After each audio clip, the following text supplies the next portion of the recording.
Sir ये हड्डियों की सेहत क्या बच्चों में, बड़ों में या बुज़ुर्गों में बराबर इसकी जो है वो इम्पोर्टेंस है, या ये हम एक ख़ास एज के बाद ही ये सब कुछ शुरू कर सकते हैं? बच्चों में जब आप देखते हैं, जब तक उनकी उम्र है एक बढ़ोतरी की कि हड्डियों ने बनना है।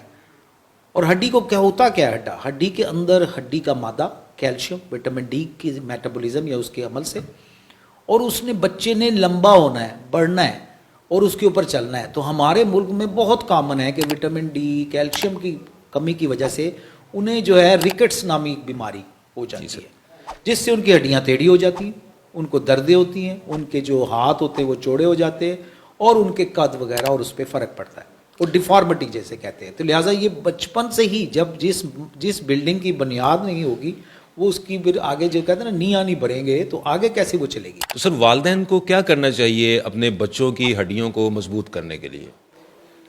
वालिदैन जो है उनको पहले ये देखना चाहिए कि ये हड्डियां जो है बच्चों की, इन्होंने ही बढ़ना है, इसने जवान होना है, एक ढांचे ने मुकम्मल होना है और इसने चलना है।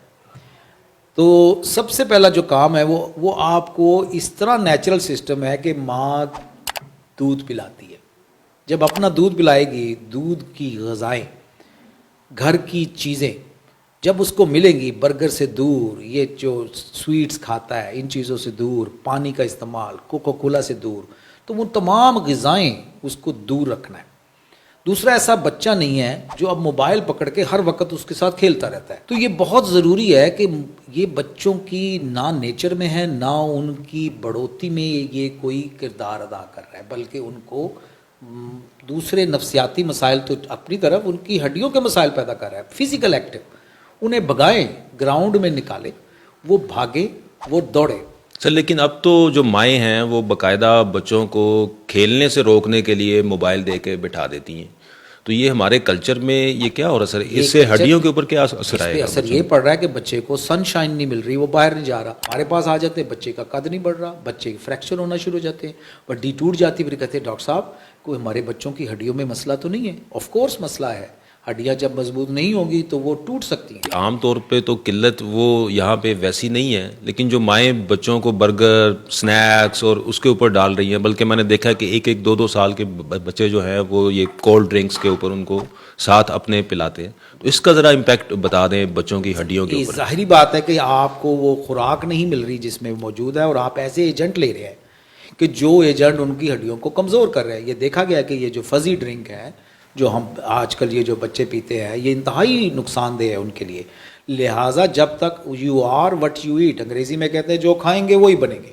आप पेट्रोल डालेंगे तो गाड़ी चलेगी, तो आप अगर उसको अच्छी खुराक, जैसे मैंने कहा, उसको आप डेयरी प्रोडक्ट, दही, दूध, मक्खन, घर का पकी हुई चपाती, रोटी, चावल, घर का गोश्त, वो खिलाएंगे, ना कि बर्गर में आपने जला दिया उसको, वो बन बना दिया उसके अंदर तरह तरह के सॉस डाल दिए और साथ फजी ड्रिंक होगी, तो उसके साथ तो उसकी हड्डियां कमज़ोर होंगी, उसको विटामिन नहीं मिलेगी, वो नशोनुमा कर रहा है। बच्चों को कौन सी खुराक से, बिल्कुल वो वाली खुराक उनकी पहुंच से दूर रखनी चाहिए? काइंडली ये माओं को बता दें ताकि बाकी जो है वो बच्चे खा सकें। आप देखें ना, ये एक अजीब सी हमारे साथ डिलीमा है कि हम उस मुल्क से ताल्लुक़ रखते हैं जो कि इंतहाई ऑर्गेनिक है, जहाँ देसी हर चीज़ मिलती है। तो मैं आपको एक चीज़ बताऊँगा खानी चाहिए, एक चीज़ नहीं खानी चाहिए।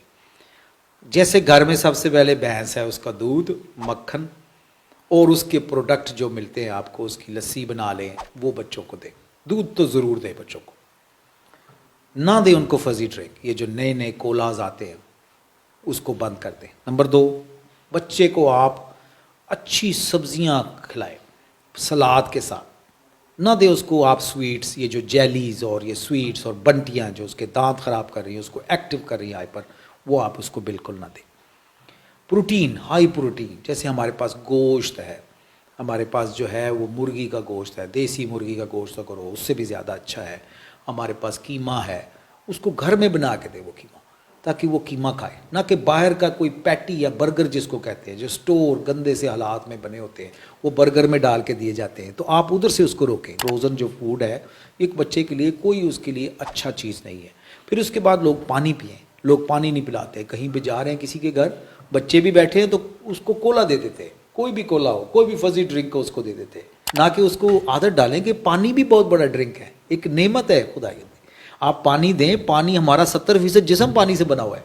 आप उसको पानी का कल्चर क्यों नहीं इंट्रोड्यूस कराते? बच्चे गिरते हैं और साथ ही फ्रैक्चर हो जाता है। मैं एक स्टडी पढ़ रहा था, उसमें ये था कि जितने फ्रैक्चर्स आए हैं लास्ट टाइम, उसमें से 80% जो हैं वो बच्चों में विटामिन डी डेफिशिएंसी पाई गई है। बिल्कुल ऐसे, बिल्कुल इसको सर प्रिवेंट करने के लिए क्या किया जा सकता है? बिल्कुल ऐसे। तो हर विटामिन की डी की डेफिशिएंसी की पहले वजूहात होंगी तो हम ठीक होंगे।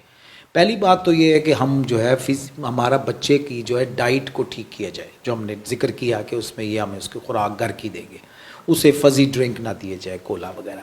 फिर उसको फिजिकली एक्टिव किया जाए।